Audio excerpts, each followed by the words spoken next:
foram arroladas aqui na aula 109 deste curso, mas eu salientei que o que especifica a tristeza, entre outras coisas, é o motivo pelo qual a pessoa se entristece. Isso seja para Santo Tomás de Aquino, seja para doutor dos doutores, seja para a doutora Santa Catarina de Sena, mulher notável, para além de todas as coisas.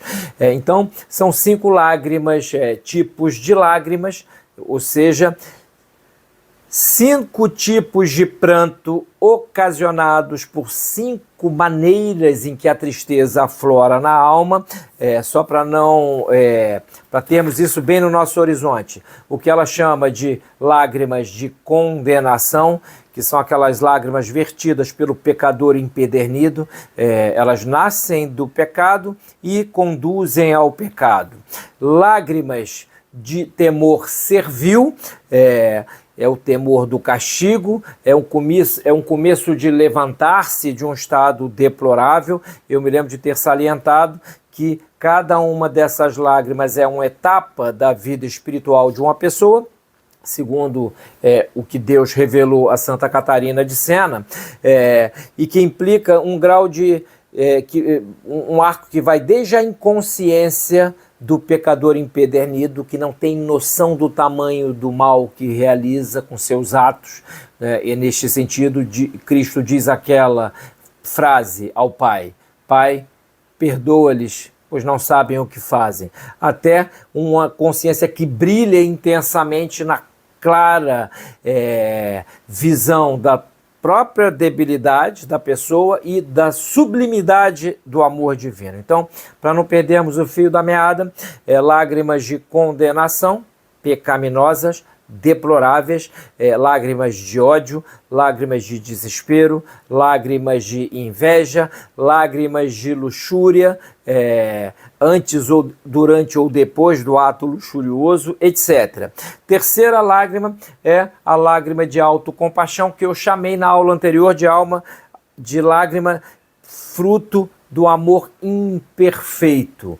Nesse estado, a pessoa que já saiu da inconsciência do pecado, enquanto o praticava sem nem meditar acerca dele, já passou pelo temor servil, agora ela começa a sair do temor e encaminha-se para o amor, porém ainda de maneira incipiente, ainda de maneira mais ou menos precária, ainda que de maneira, digamos assim, intermitente. Então, essas lágrimas de autocompaixão levam o homem que se vê miserável, justamente porque se vê miserável, a ter compaixão do seu semelhante, e é uma espécie de primeiro degrau do amor a Deus. Quando o homem começa a despegar-se do seu próprio egoísmo, é justamente quando ele começa a libertar-se para subir na escada espiritual do amor. O quarto tipo de lágrima, que ela chama hora de suavidade, hora de amor e de esperança, é o que eu chamei de amor perfeito, já em relação ao anterior. Não é perfeitíssimo, é perfeito no plano natural. Neste caso, são lágrimas de pessoas que já se esforçam para adquirir virtudes. Então, as lágrimas já têm motivos mais nobres, aquele grau de compaixão que no período anterior, na fase anterior, começava a surgir no horizonte de consciência dessas pessoas que estão neste estágio, começa a crescer, começa a ganhar uma conformação mais decisiva. E, por fim, as lágrimas de união.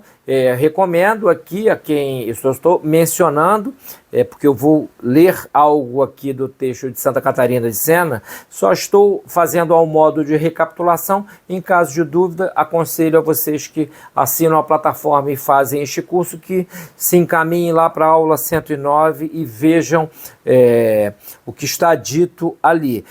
Nesta fase, neste patamar de lágrimas de união, a pessoa já se desapegou do mundo de maneira tal, é o caso dos grandes santos, que só lhe importa amar a Deus sobre todas as coisas e sofrer por este amor.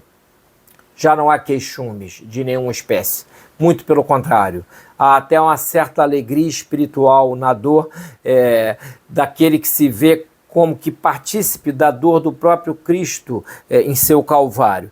E aqui, cada uma dessas 5 lágrimas, as primeiras, elas implicam a inconsciência que leva ao remorso, ao ódio e ao desespero, as lágrimas de condenação, e eu fiz a distinção entre remorso e arrependimento. O remorso é, digamos assim, o medo das consequências da má ação.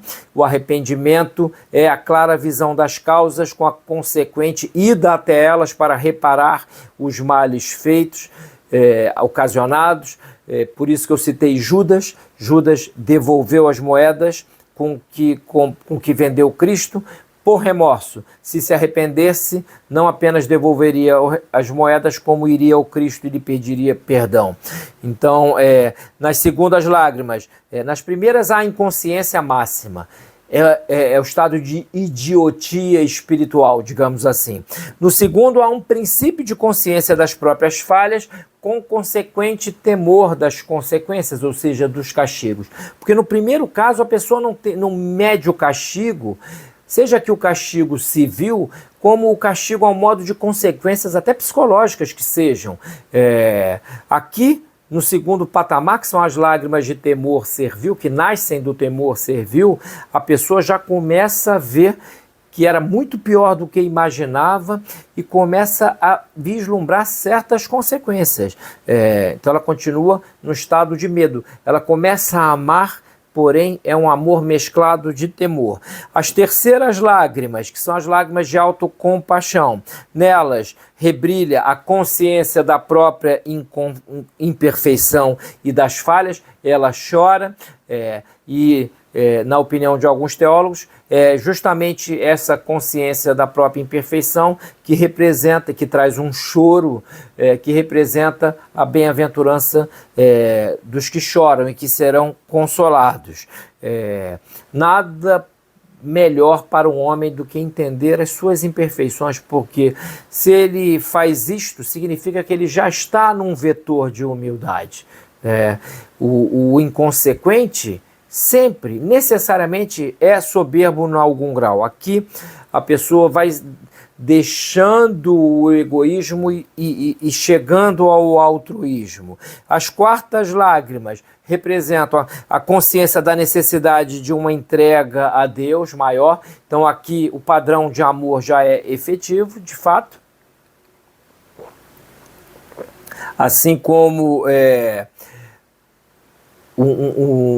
uma ida, a caridade de uma maneira mais repetida vai acontecendo, a pessoa sente necessidade de entregar-se mais a Deus e ao próximo, que são coisas que caminham juntas, Não é defensável alguém alegando amar a Deus desprezar o seu próximo, o que é mais comum em ambientes espiritualizados do que se imagina, uma espécie de farisaísmo. E por fim, as lágrimas de união, que às vezes são lágrimas de fogo, quando acontece de a pessoa querer chorar por Deus e não conseguir. Às vezes Deus lhe tira a essas pessoas tais lágrimas, mas só este desejo de chorar por amor a Deus e sofrer por amor a Deus já coloca essas pessoas num patamar superior. Aqui o que reina, se no primeiro estado deplorável havia uma inconsciência absoluta, absurda e má, aqui há uma consciência da inanidade de todas as coisas e da necessidade de Deus apenas na vida. Então a pessoa aqui está completamente desapegada. Aqui é o alto do Monte Carmelo, de São João da Cruz, o monte místico da contemplação espiritual da essência divina, um amplexo de união de que falam tantos grandes santos. Então aqui só Deus importa. E este é um estado de santidade elevadíssimo, e na prática nós entendemos que não é o da maioria das pessoas, infelizmente para todos nós. Pois muito bem, recapitulado tudo isto, eu vou chegar no ponto que me interessa, para falar, que eu só mencionei e acabei, realmente estava com a pressão totalmente desregulada, fiz uma cirurgia cardíaca recente, tive que interromper, só mencionei, mas eu achei por bem agora enfronhar-me nisto, que eu vou dizer. São os frutos das lágrimas. Então, primeiro, citemos o fruto das lágrimas de condenação, de acordo com o livro Diálogo, de acordo com o que Deus revelou a Santa Catarina de Sena. Eu vou ler um trechinho, mas antes eu vou enumerá-los. Então, primeiro, são os frutos das lágrimas de condenação: as más ações, os maus sentimentos, as más palavras, os vícios capitais em crescimento e os vendavais da vida.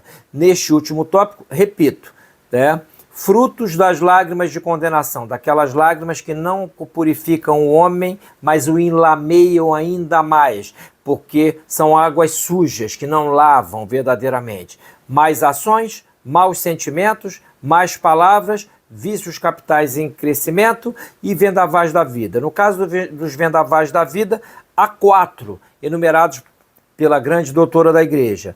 O vendaval da prosperidade pode surpreender a alguns, porque as pessoas têm a ilusão de que na prosperidade estão tranquilas.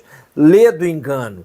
Na prosperidade, às vezes, elas se ensoberbecem, elas desprezam o próximo, elas ganham um vetor de avareza na sua vida, elas estão sempre preocupadas em perder o que conseguiram, elas tendem a uma certa vaidade por acharem que tudo que ganharam foi com seu esforço próprio, não receberam nada de ninguém. Então, há vendavais na prosperidade, há vendavais na adversidade, e aqui fica o convite a todos que leiam, releiam, meditem acerca do livro de Jó, na Sagrada